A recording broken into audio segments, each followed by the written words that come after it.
I am so happy. Even though I was just diagnosed with a genetic defect that makes my arteries clog up at a rapid pace, my doctor just told me about this new medication that will slow down the process so that I will have a near normal life expectancy. This is a good day. Is this you? Or would you rather be saying, I was diagnosed with a genetic defect that makes my arteries clog up at a rapid pace. Even though my doctor just told me about this new medication that can presumably slow down the process, I cannot be healed and will probably die prematurely. Which one of those statements is you? Both are true, both feel very different. One is joyful and uplifting, the other is crushing. Would it not be wonderful if we could make ourselves see the glass half full and not half empty? Would it not be wonderful if we were all optimists? Look, I'm not here to tell you how to view the world, what to believe. You're well capable of being your own thought master. What I do want to tell you is, what you believe in life, how you look at the world, has an impact on how you live and for how long.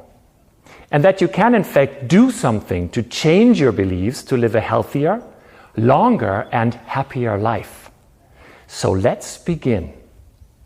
A few years back, the University of Madison, Wisconsin published a study in which 30,000 highly stressed adults were split into two groups. One believed, yes, I am highly stressed, but I don't mind that. In fact, I find it normal or invigorating. The other group said, yes, I'm highly stressed and I'm afraid that will be detrimental to my health. I'm worried that I might get sick or die. 8 years later, the scientists simply looked at how many people had, in fact, died. Turns out that the second group, who worried about stress, had a 43% higher mortality rate than the reference group. That was to be expected. We are, after all, heavily affected by our beliefs.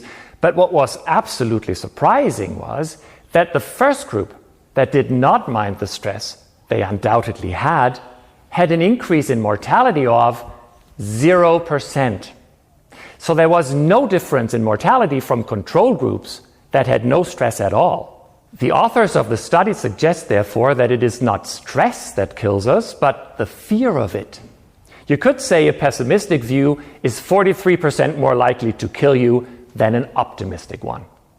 The physiological reason in this case, so scientists believe, is the higher levels of the hormone oxytocin in the optimist's blood.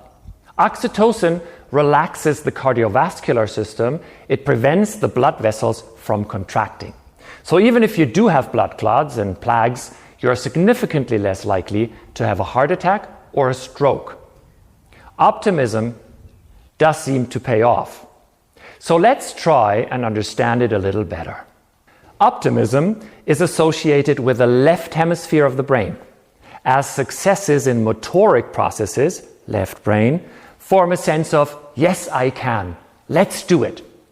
While the right hemisphere is more concerned with critical thinking and watchful carefulness, which favors an attitude of, do not trust, test first. Both optimism and pessimism have a future and a past. The future aspect is quite clear. While pessimism is defined as anticipation of bad things to happen in the future, optimism expresses trust in the general goodness of things to come in the future. The past aspect of optimism versus pessimism was introduced by Martin Seligman, the pioneer of positive psychology in the 1990s. Seligman directs our focus to the past and defines the origin of pessimism and optimism as the way you think about past causes. Whether you become an optimist or a pessimist, according to Seligman, depends on three factors, all focusing on the past. They are called Seligman's 3 Ps. The first P is permanence and measures how permanent one believes the cause of the bad effect is. The second P stands for pervasiveness. It measures how much harm one thinks is actually done by the cause of the bad effect. And the third P is personalization and asks, how much does the cause have to do with me personally? Now, a pessimist tends to believe that bad events are permanent, pervasive, and personal. In other words, will not go away, affect everything, and destroy my personal life totally.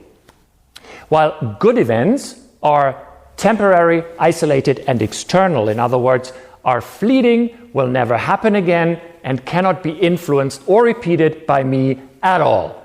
For optimists, it is the other way around. So both optimism and pessimism stem from our interpretational look back and form our interpretational patterns for the future. Consequentially, Seligman's 3 Ps lead to Schlagetter's pretzel. We look back at our past experiences, interpret them by means of Seligman's 3 Ps, and project those beliefs onto the future, which shapes our emotional state in the present. A constant cycle of interpretation and mind setting. As an example for COVID, my pretzel goes something like this. A pessimist will think COVID is going to last. There will always be some pandemic in the globalized world. That is permanence, Seligman's first P. She will also think it is pervasive, the second P. Our whole life has come to a halt. The whole world lies in ruins. Our entire economy is going to suffer. And the third P, personalization, we have brought this onto ourselves. We have neglected to prepare. We are not handling this crisis well. Quite to the contrary, an optimist will look at the same situation differently. They might say, rules and vaccinations will likely end the pandemic soon. There is an end to this lockdown. For an optimist, bad things are never permanent or pervasive. 98% of all infected survive. There are losers and winners of each crisis. There are many benefits of the lockdown also. And they certainly will not take it personally. This is not caused by us. Viruses have been in the world for a long time. It is the nature of a virus to look for a host. Every problem has a solution, and so on. Not only are optimists easier to be with, they're also healthier, more motivated, perform better, and are more successful. Tendentially, they live longer and are happier. For 50% of you, that is good news. And for the other half, the good news is optimism can be learned. Which way your pretzel crumbles depends on your beliefs. This is where Albert Ellis's ABC model comes in handy. First, there's an activating event, for example, COVID-19. Then a belief is formed, for example, we need to isolate ourselves. And finally, it all results in consequences. I'm staying home until the crisis is over. If we succeed in changing our thinking into the upper half of the spheres, we can shift from pessimistic to optimistic. The correct psychological term for this is cognitive restructuring, or simply changing the way we think. Let me give you an example. If your activating event is a breakup, you might go the low road and think, I'm a failure, I suck at relationships. That might feel like it's a fact to you, but it is a mere belief. As a consequence, you might from then on avoid getting into close relationships. If you choose the high road, though, you will experience the same breakup with different thoughts. You might conclude that you were just too different, and in the future, make sure you engage in your relationships with people who have similar values and experiential backgrounds as yourself. So, cognitive restructuring is a major element of shifting our minds to a more optimistic point of view. But there are at least 7 more things you can do to grow on the optimism scale. Number 1, relationships. Cultivate good relationships. The more people send you accepting and loving messages, touch you, bond with you, show your affection and love, the more your positivity level rises and you become more hopeful. Second, model learning. Surround yourself with people that take the high road, people that have an optimistic and hopeful take on life. Learn from them and let yourself be inspired by them. Thirdly, gratefulness. Being grateful for one's blessings is one of the most powerful boosters of optimism. There have been many studies lately about the healing power of gratefulness. If we're grateful, we ultimately believe that everything is well. Our pretzel will evolve more towards optimism. Fourth, perspectives. When you see no light at the end of the tunnel, actively place one there. Challenge yourself at defining one. Always ask yourself what the light at your tunnel could be. 5. Play. Be playful and play mind games with yourself. What if everything was all right? What if this was not terrible but actually good? What if just I could not see the light that is distinctly there? Since this is all about beliefs anyway, you might just as well legitimately believe something that is healthier for you. 6. Altruism. One of the most powerful hope boosters is helping others in greater need than oneself. So when you're feeling hopeless, help others. This paradoxical intervention will have a positive reverse effect on you. 7. Self-reflection. Frequently check in with yourself and become more and more aware of the futility of negative thoughts and beliefs. Detecting negative thought patterns is the basis of all cognitive restructuring. And the 8th point then is cognitive restructuring. Identify and tackle negative self-talk head-on. It leads nowhere and only increases your stress level while paralyzing your ability to succeed.